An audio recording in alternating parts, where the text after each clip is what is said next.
అంటే ఈ లోకాలు మీరు అక్కడికి వెళ్ళిన తర్వాత ఇప్పుడు వాళ్ళు మళ్ళీ జన్మ తీసుకోవడానికి ఎంతకాలం పడుతుంది? అంటే ఇదే శరీరంతో అక్కడ వాళ్ళు చేసే పనులు కూడా సేమ్ ఇలాగే ఉంటుందండి? ఆ, అక్కడ సేమ్ ఏం పనులు చేస్తారు ఏం చేస్తారు అన్నది ఖచ్చితంగా ఇతిమితంగా నాకు తెలియలేదు. కానీ నేను ఈ ధ్యానం ద్వారా కొన్నాళ్ళు ధ్యానం ద్వారా కొన్నాళ్ళు స్వప్నం ద్వారా కొన్ని తెలుసుకుంటుండేవాడిని. ఇది తెలుసుకుంటున్నప్పుడు ఒక లోకానికి వెళ్ళేసరికి అక్కడ ఎవరో పితృదేవతలు లాంటి వాళ్ళ ఒక స్త్రీ ఇల్లులు, ఇక్కడ ఎలాగైతే ఇల్లులు ఉన్నాయో అక్కడ కూడా వాళ్ళ ఇల్లులు ఉన్నాయి. అతను పరిగెత్తుకొని ఇక్కడికి వచ్చారు. ఇక్కడికి ఎలాగ వచ్చేసా నువ్వు వచ్చావు కాబట్టి నీకు ఇలాగ జరుగుతుంది సుమా అని అప్పుడు 12 సంవత్సరాల క్రితం ఒక శాపం ఇచ్చారు. అక్కడికి మీరు వెళ్ళడం వల్ల ధ్యానం ద్వారా వెళ్ళడం వల్ల అంటే నవ్వుకొని నాకు పనుంది డ్యూటీకి వెళ్ళాలనేసి నేను వచ్చేసాను. అయితే జరిగింది అది వాళ్ళు చెప్పినట్టు ఆ విధంగా శాపం జరిగింది. శాపం తగిలింది. అందుకని మనం ఎంత జాగ్రత్తగా ఉంటే అంత మంచిది. ముందు ఏదైనా సరే ఆ భగవంతుని దండం పెట్టుకొని భగవంతుని పరంగా వెళ్ళాలి తప్ప నా శరీరము నేను నేను నేను నేను అంటాం. అంటే నేను అంటే అర్థం ఏంటంటే మేమే అని మేక ఎలాగైతే అరుచుకొని తన పేకను పొగట్టేసుకుంటుంది కదా. మేమే అది రోజు మేమే అంటుంటుంది. సంస్కృతంలో నాకు తెలియదు, నేను కూడా ఏదో మంత్రం కావాలి వచ్చిందని మేమే అనడం మొదలుపెట్టాను. ఒక అతను వచ్చి నాయన మేమే అంటే అది కాదు, నేను అనే అహంకారం సుమా అన్నారు. అంటే అప్పుడు అది కొద్దిగా పావుబాట తగ్గించుకున్నా.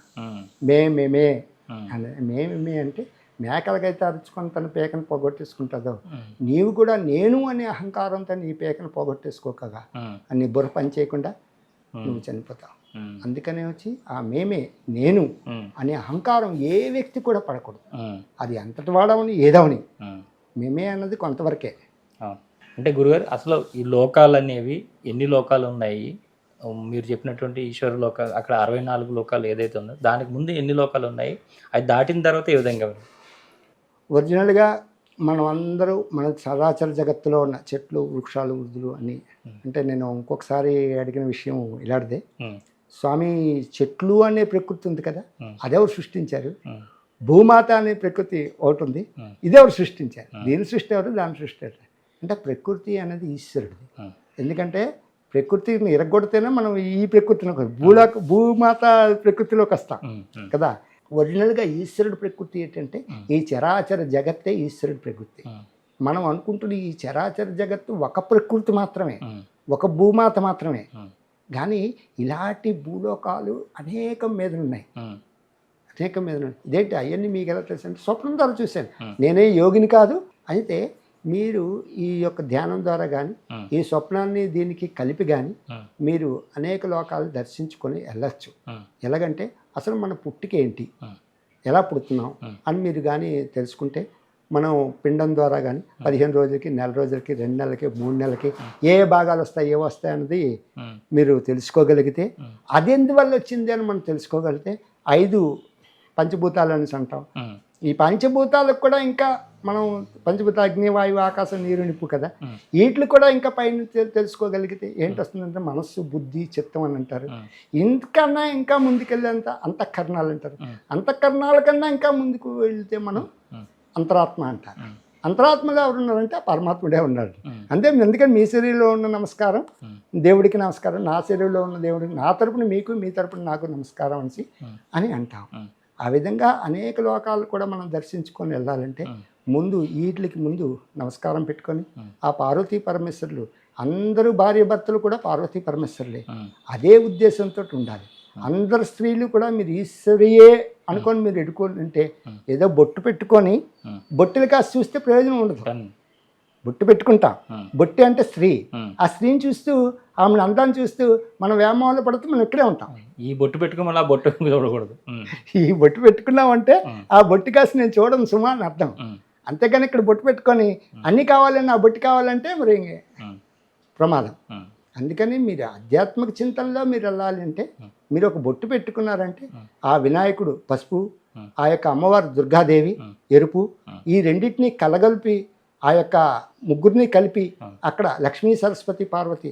అసలు మొట్టమొదటి మనం పూజ చేసేది ఎవరికంటే లక్ష్మీ సరస్వతి పార్వతి అని పూజించేవాళ్ళం.